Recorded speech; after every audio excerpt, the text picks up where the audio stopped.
As-tu déjà eu cette sensation étrange que quelque chose d'essentiel t'échappe dans ta vie spirituelle?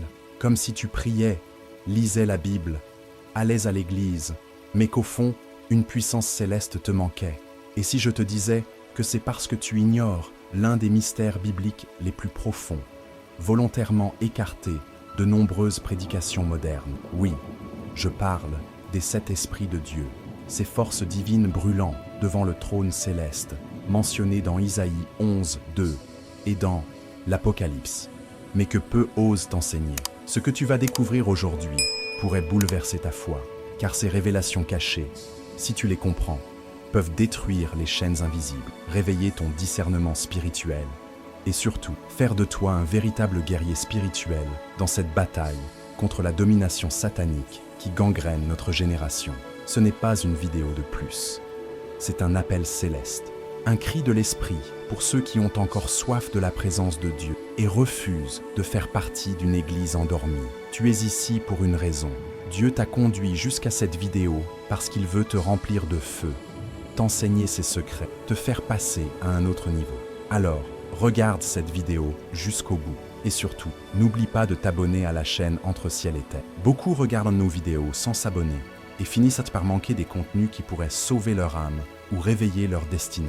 Ne fais pas cette erreur. Clique sur s'abonner, active la cloche et entre avec nous dans les profondeurs du mystère de Dieu. Il existe des versets qui, bien que clairement écrits dans les Écritures, semblent avoir été volontairement mis de côté par les générations modernes. Isaïe 11.2 en est un exemple frappant. Ce passage évoque une dimension profonde et presque cachée de la révélation divine, les 7 esprits de Dieu. Le verset dit « L'Esprit de l'Éternel reposera sur lui, esprit de sagesse et d'intelligence, esprit de conseil et de force, esprit de connaissance et de crainte de l'Éternel. » Ce n'est pas une métaphore vague, mais une révélation cachée qui éclaire la nature multidimensionnelle du Saint-Esprit. Et pourtant, cette richesse spirituelle est absente de nombreux enseignements dans une Église endormie, trop préoccupée par des bénédictions matérielles, au lieu de sonder le symbolisme mystique que ce verset contient. On pourrait se demander pourquoi ce silence autour de cette prophétie biblique aussi puissante. La réponse est douloureuse, mais nécessaire. L'ennemi de nos âmes travaille subtilement pour effacer tout ce qui pourrait conduire à un discernement spirituel plus affûté. Car comprendre les 7 esprits de Dieu, c'est ouvrir les yeux sur le fonctionnement même du royaume des cieux, sur les mécanismes du trône céleste et sur les armes réelles du combat spirituel. Ceux qui en prennent conscience deviennent dangereux pour le royaume des ténèbres. C'est pourquoi tant de prédications évitent ce sujet, par ignorance ou par crainte de ce qu'il pourrait révéler. Il est temps de réveiller ce savoir ancien, enterré sous les ruines de la complaisance religieuse. Imagine un instant que chaque esprit mentionné dans Isaïe 11.2 soit comme une flamme du feu sacré, brûlant avec une fonction précise dans l'économie du salut. Ce ne sont pas des entités séparées, mais des expressions divines, des flux vivants de la présence de Dieu opérant dans ceux qui se consacrent vraiment à lui. En négligeant cette vérité, nous laissons le champ libre à la domination satanique sur nos pensées, nos choix, nos émotions. C'est comme marcher dans une forêt obscure sans lumière, alors que Dieu nous offre un chandelier à 7 branches pour illuminer chaque pas. Ce n'est donc pas juste une curiosité théologique, c'est une nécessité spirituelle. Ce verset prophétique est aussi une invitation. Dieu ne force personne à recevoir ce qui est saint, mais il offre. Et ceux qui cherchent avec sincérité verront cette lumière prophétique s'ouvrir comme une porte sur le surnaturel. Cela commence souvent par une prière simple mais sincère. Seigneur, révèle-moi ce que mes yeux ne voient pas. C'est ainsi que la sagesse spirituelle entre dans nos vies. Non pas comme un concept abstrait, mais comme une transformation réelle. C'est le moment de revisiter Isaïe 11.2 avec des yeux nouveaux, en laissant tomber les filtres dogmatiques, pour plonger dans ce mystère biblique que Dieu a voulu rendre visible à ses enfants. Et pourtant, cette révélation n'est que le début, car si Isaïe nous montre les 7 dimensions de l'esprit, c'est dans l'Apocalypse que nous voyons leur manifestation ultime. Devant le trône céleste, brûlent 7 lampes, représentant ces 7 esprits de Dieu en pleine activité. Mais que sont réellement ces flammes? Sont-elles des symboles, des êtres, ou bien des forces vivantes envoyées sur la terre pour agir au nom du Très-Haut? Cette question nous conduit à une vision bien plus grande, que nous allons explorer dès maintenant. Il y a des passages dans la Bible qui résonnent comme des échos venus d'un autre monde. L'Apocalypse, ce livre souvent redouté et mal compris, nous plonge dans une réalité spirituelle brûlante et majestueuse. Dans Apocalypse 1:4 et 4:5, Jean voit devant le trône céleste quelque chose de saisissant. « Grâce et paix vous soient données de la part de celui qui est, qui était et qui vient, et de la part des 7 esprits qui sont devant son trône. » Puis plus loin, du trône sortirent des éclairs, des voix et des tonnerres. Devant le trône brûlaient 7 lampes ardentes, qui sont les 7 esprits de Dieu. Ces versets ne peuvent être ignorés. Ils ne parlent pas d'anges. Ils ne parlent pas de symboles décoratifs. Ils parlent de réalité spirituelle, de révélation divine, de forces actives, venues du cœur même du Créateur. Ces 7 esprits de Dieu ne sont pas là pour impressionner ou décorer le trône. Ils agissent, ils émettent lumière prophétique, ils discernent, ils pénètrent les profondeurs de l'âme humaine. Ils jugent, ils inspirent. On pourrait dire qu'ils sont les yeux de Dieu, ses bras étendus, ses instruments de justice et de miséricorde. Dans cette vision, Jean ne voit pas un trône froid et lointain. Il voit un trône vivant, en feu, entouré de puissances conscientes. Ce symbolisme mystique est un appel à sortir de la lecture plate des Écritures. Ce n'est pas une abstraction. C'est une présence de Dieu multiforme, en activité constante dans l'histoire de l'humanité et dans le combat spirituel de chaque âme. Beaucoup de chrétiens modernes, hélas, ont perdu la capacité de lire ces passages avec les yeux de l'esprit. L'Église endormie a troqué la crainte du Seigneur contre des slogans motivants et des cultos superficiels. Mais ici, dans les profondeurs de l'Apocalypse, se trouve une révélation cachée, celle d'un Dieu qui agit encore, qui envoie ses 7 esprits comme des messagers, des flammes, des forces. Ils ne sont pas relégués au passé, ils ne sont pas enfermés dans un livre, ils brûlent encore, ils parlent encore, ils visitent encore ceux qui veulent vraiment voir. Et quand ces esprits sont présents, les chaînes tombent, les ténèbres se dissipent et le cœur reprend feu. Pour comprendre leur rôle, il faut les voir comme des dimensions d'un seul esprit, celui de l'Éternel. Chaque flamme éclaire un aspect, la sagesse spirituelle, l'esprit de conseil, l'esprit de force, l'esprit de connaissance, la crainte de l'Éternel. Ce sont eux qui réveillent le discernement spirituel chez celui qui prie, qui jeûne, qui cherche Dieu dans le secret. Ce sont eux qui confondent les esprits menteurs, qui brisent la domination satanique dans les pensées, les rêves, les maisons. Leur action est invisible aux yeux charnels, mais puissante dans le monde spirituel. Et plus encore, ils sont accessibles à ceux qui demandent avec foi et humilité. Et maintenant, une question brûle. Si ces esprits sont si puissants, si présents, comment les discerner? Comment reconnaître leur manifestation dans notre propre vie? Comment savoir si la présence de Dieu qui m'entoure est bien alimentée par ces 7 flammes? Pour répondre à cela, il faut regarder de plus près chacune des dimensions de l'esprit, en commençant par la première d'entre elles, l'esprit de sagesse. C'est lui qui ouvre les yeux, qui commence la révélation, qui sépare le vrai du faux. Et c'est par lui que tout commence. S'il y a un don que l'ennemi redoute, c'est bien la sagesse spirituelle, car elle ne se contente pas de comprendre les choses humaines. Elle perce les réalités invisibles. Elle distingue les apparences des vérités profondes. Elle entend la voix subtile de Dieu au milieu du tumulte.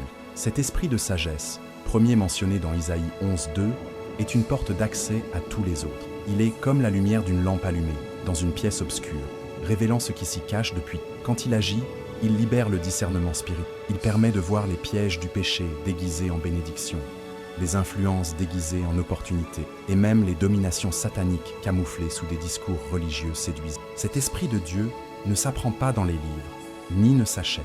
Il se reçoit, et pour cela, il faut d'abord admettre son ignorance, reconnaître qu'on ne comprend pas tout, que même nos convictions les plus solides peuvent être des illusions si elles ne viennent pas du trône céleste. C'est dans la prière sincère, dans la lecture attentive de la parole, dans le silence du cœur, que cet esprit de sagesse se manifeste. Il transforme la manière de penser, de parler, d'agir.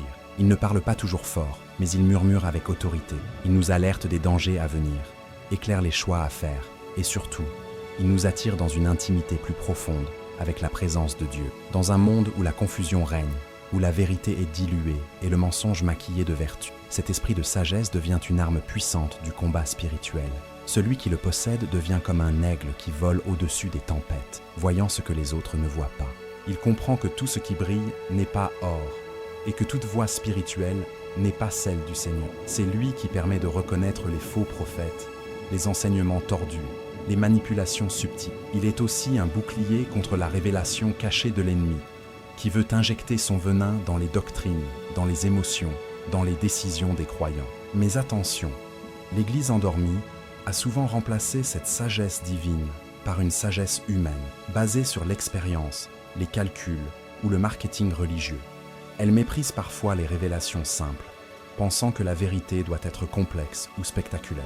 Pourtant, l'esprit de sagesse agit souvent dans la simplicité. Un mot, une image, une intuition soudaine, une paix qui dépasse l'entendement. Il est comme un parfum subtil qui envahit la pièce, ou comme un rayon de soleil qui perce à travers les nuages. Ceux qui marchent avec cet esprit ne sont pas toujours les plus éloquents, mais leurs décisions respirent la lumière.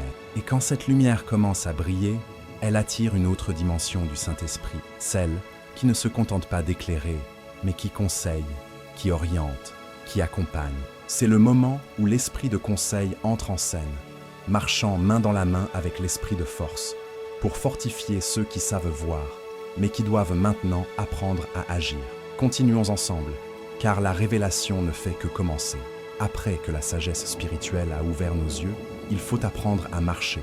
Et c'est là qu'interviennent deux puissances jumelles, l'esprit de conseil et l'esprit de foi, tous deux mentionnés côte à côte dans Isaïe 11, 2. L'un parle à l'âme, l'autre agit dans le corps. L'un murmure des stratégies divines, l'autre insuffle du courage pour les accomplir. Ensemble, ils forment une alliance céleste, une combinaison puissante pour tout combat spirituel. Car que vaut une vision claire si l'on ne sait pas quoi en faire? Et à quoi sert un bon conseil si le cœur est faible pour l'exécuter? Ces deux esprits de Dieu, lorsqu'ils se manifestent, changent radicalement notre manière de vivre la foi. L'esprit de conseil nous guide avec précision.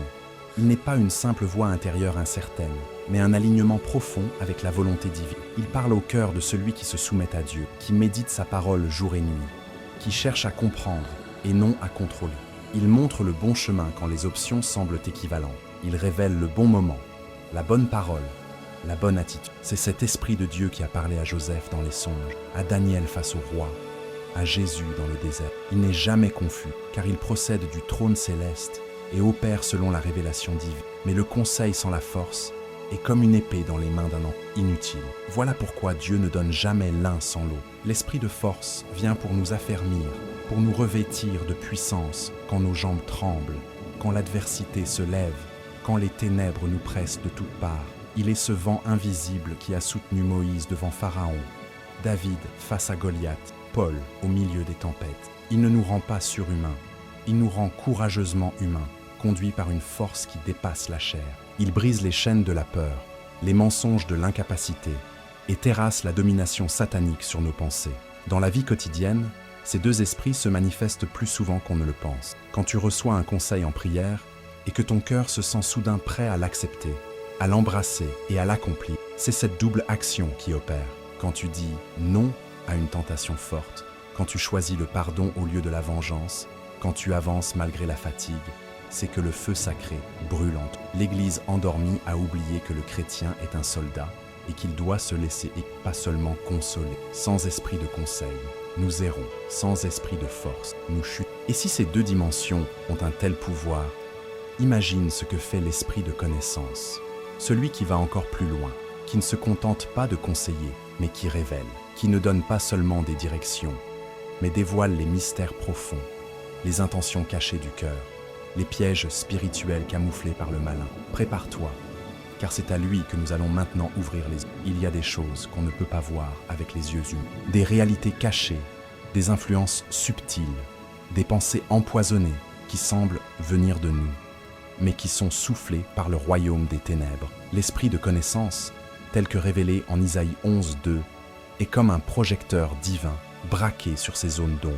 Ce n'est pas un savoir intellectuel, c'est une révélation divine, directe, intime, brutale parfois, mais toujours libératrice. Il ne nous montre pas seulement la vérité sur Dieu, mais aussi sur nous-mêmes et sur les manigances de notre ennemi. Il expose ce qui est caché, ce que les démons veulent garder dans l'ombre. C'est lui qui perce les illusions et révèle les véritables tactiques de la domination satanique. Quand cet esprit de Dieu agit, il arrache le voile sur les mensonges que nous croyons vrais depuis. Il montre que certaines relations sont toxiques, que certaines pensées viennent d'un esprit étranger, que certains conseils venaient en réalité pour nous détruire. Il rend clair ce qui était confus, soudainement. Combien de croyants ont fait des choix désastreux simplement par manque de discernement spirituel? Le manque de connaissance spirituelle est une faiblesse dangereuse dans le combat spirituel. Osée 4,6 le dit clairement. Mon peuple est détruit parce qu'il lui manque la connaissance. Et cette connaissance, ce n'est pas celle des livres, mais celle qui vient de l'esprit de connaissance, cette dimension vivante de la présence de Dieu. L'Église endormie, hélas, a troqué la connaissance spirituelle contre des slogans creux. On remplace la profondeur par la popularité, l'Apocalypse par la psychologie, le symbolisme mystique par des programmes superficiels. Et pendant ce temps, l'ennemi infiltre, sème, manipule. Mais quand l'esprit de connaissance est accueilli, il réveille les consciences. Il met des noms sur les esprits oppresseurs. Il dévoile les racines spirituelles des maladies, des blocages, des échecs répétés. Il donne aussi des révélations inattendues sur les plans de Dieu, des stratégies surnaturelles, des visions précises. C'est lui qui a parlé à Pierre dans Acte 5 au sujet d'Ananias et Saphira. Il voit ce que l'œil humain ne peut percevoir. Dans la pratique, cela signifie être attentif aux intuitions profondes, aux rêves révélateurs, aux paroles reçues dans la prière. Cela implique aussi de lire les Écritures, non comme un texte mort, mais comme un miroir vivant. Le feu sacré de l'esprit de connaissance éclaire les zones que nous cachons même à nous-mêmes. Il ne vient pas pour humilier, mais pour purifier. Et dans ce processus, il ferme les brèches par lesquelles l'ennemi tentait de passer. Il est un gardien invisible de l'âme, un éclaireur céleste qui marche à nos côtés. Ceux qui vivent sous son influence développent une sensibilité surnaturelle à la voix de Dieu. Et cette sensibilité nous conduit à une crainte, mais une crainte qui ne paralyse pas. Une crainte de l'Éternel qui élève, qui sanctifie, qui protège. Car ce qui vient ensuite, c'est l'un des 7 esprits de Dieu les plus puissants et pourtant les plus oubliés, celui qui fait trembler les démons, qui garde le cœur dans l'humilité et qui repousse l'arrogance spirituelle. Es-tu prêt à découvrir la force terrifiante et magnifique de la crainte du Seigneur?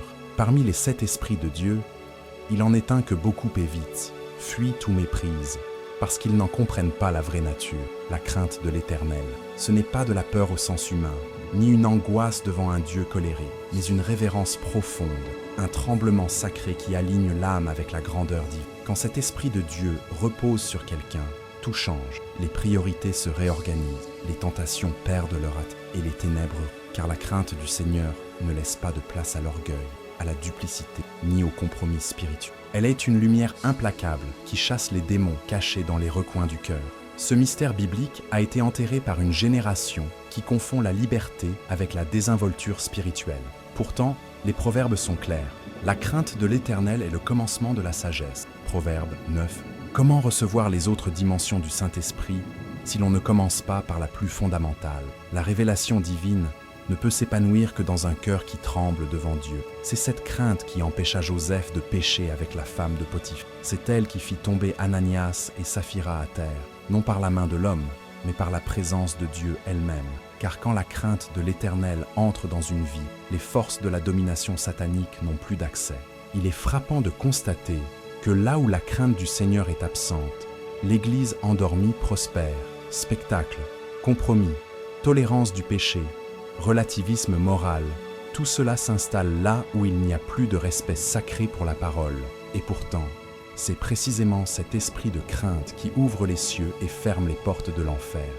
Il protège comme un feu invisible, il écarte les attaques invisibles. Il agit comme un radar intérieur, avertissant l'âme avant même que l'erreur ne soit commise. Et ce n'est pas une émotion passagère, c'est un mode de vie, un état spirituel constant, un lien intime avec la sagesse spirituelle et le discernement spirituel. Dans la vie quotidienne, cela se manifeste par des choix radicaux, fuir l'apparence du mal, refuser de tricher même en secret, garder la langue pure, fermer la porte à certaines influences. Ce n'est pas du légalisme, c'est de l'amour, car on ne craint vraiment que ce qu'on respecte profondément. Et ceux qui portent la crainte de l'Éternel brillent sans même parler. Leur simple présence dérange les démons et attire les âmes sincères. Ils deviennent des colonnes dans l'Église, des refuges pour les affligés, des témoins puissants dans le combat spirituel. Ce n'est pas un don spectaculaire, mais il transforme tout sur son passage. Et c'est justement cette transformation que nous devons chercher dans nos assemblées, dans nos maisons, dans nos cœurs. Car la question n'est plus seulement « que sont ces 7 esprits ?» mais « où sont-ils aujourd'hui? Sont-ils encore accueillis? ou bien chassé par une église qui a vendu ses trésors pour une popularité éphémère. Prépare-toi à ouvrir les yeux, car ce que tu vas découvrir maintenant pourrait changer ta perception de l'état spirituel actuel de ce monde. Il est douloureux de le reconnaître, mais nécessaire. Les 7 esprits de Dieu, bien qu'ils soient éternels, actifs, brûlant devant le trône céleste, semblent absents de bien des églises, pas parce qu'ils ont disparu, mais parce qu'on ne les veut. La présence de Dieu n'est pas un automatisme. Elle repose là où on l'honore. Et dans une époque où le spectaculaire remplace le sacré, où le confort remplace la repentance, où l'on préfère les applaudissements des hommes à la voix de l'esprit, les révélations divines se taisent. Ce n'est pas que Dieu ne parle plus, c'est que peu veulent encore écouter. Cette vérité, bien que révélation cachée, crie dans le silence des autels modernes. Les 7 esprits de Dieu cherchent des cœurs disponibles. Ils ne sont pas attirés par la foule, les lumières, ni les slogans religieux. Ils viennent là où il y a crainte de l'Éternel, sagesse spirituelle, discernement spirituel, soif de vérité. Là où les genoux se plient non pour le spectacle, mais pour supplier le ciel. Là où le feu sacré est plus important que les programmes. Et aujourd'hui, ce sont souvent des petites assemblées, des maisons silencieuses, des prières à l'aube dans des chambres cachées qui sont visitées. Car Dieu regarde le cœur, pas la scène. Et ces esprits de Dieu s'activent toujours pour ceux qui les recherchent avec sincérité. Mais pourquoi ont-ils été chassés? Parce que leur présence dérange. L'esprit de connaissance dévoile les péchés cachés. L'esprit de force bouscule les conforts. L'esprit de conseil contredit les intérêts personnels. L'esprit de sagesse refuse les compromis. Et la crainte de l'Éternel tue l'orgueil religieux. Bref, ils exposent tout ce que l'Église endormie préfère cacher. Alors, on les met de côté, doucement, discrètement. On continue à chanter, prêcher, publier, mais sans onction. Et le peuple souffre. Il est manipulé, faible, spirituellement vide, exposé à la domination satanique, même dans les lieux dits sacrés. Mais il y a une bonne nouvelle. Dieu n'a jamais cessé d'agir. Et même maintenant, en cet instant précis, si ton cœur bat plus fort, si quelque chose en toi brûle, alors sache-le, les 7 esprits de Dieu sont proches. Ils ne sont pas liés à un lieu, mais à une attitude. Si tu veux les recevoir, commence par un acte simple mais puissant. Cherche Dieu avec tout ton cœur. Ouvre ta Bible à Isaïe 11:2 et médite chaque dimension. Demande à l'Esprit Saint de te remplir, pas selon la tradition des hommes, mais selon la vérité céleste. Ce n'est pas un rituel, c'est un cri du cœur, et ce cri, Dieu l'entend. Car il cherche encore des hommes et des femmes qui marcheront avec ces 7 esprits, qui porteront sa lumière prophétique, qui combattront dans l'invisible avec des armes invisibles. Ce monde a besoin d'une église en feu, non pas en façade, mais en profondeur. Une église pleine de la révélation divine, du symbolisme mystique, de la puissance de l'esprit. Tu fais partie de cet appel. Et maintenant que tu as découvert ce mystère, la seule vraie question est, vas-tu répondre à cet appel ou l'ignorer comme tant d'autres? Et toi, as-tu déjà ressenti l'un de ces 7 esprits de Dieu dans ta vie? Lequel t'a le plus parlé aujourd'hui? Dis-le-moi dans les commentaires. Je veux lire ton témoignage et échanger avec toi. Ce que tu viens d'entendre n'est pas une simple étude. C'est une révélation divine qui peut transformer ton chemin spirituel. Abonne-toi maintenant et active les notifications pour ne rien manquer des prochaines vidéos, car des vérités encore plus profondes t'attendent. Et surtout, partage cette vidéo avec quelqu'un qui a besoin d'un réveil spirituel urgent. N'oublie pas, tu es appelé à briller, à discerner et à marcher rempli de la présence de Dieu. Et maintenant, clique sur la prochaine vidéo qui s'affiche à l'écran. Elle va t'emmener encore plus loin dans le mystère de la... À très bientôt, entre ciel et terre.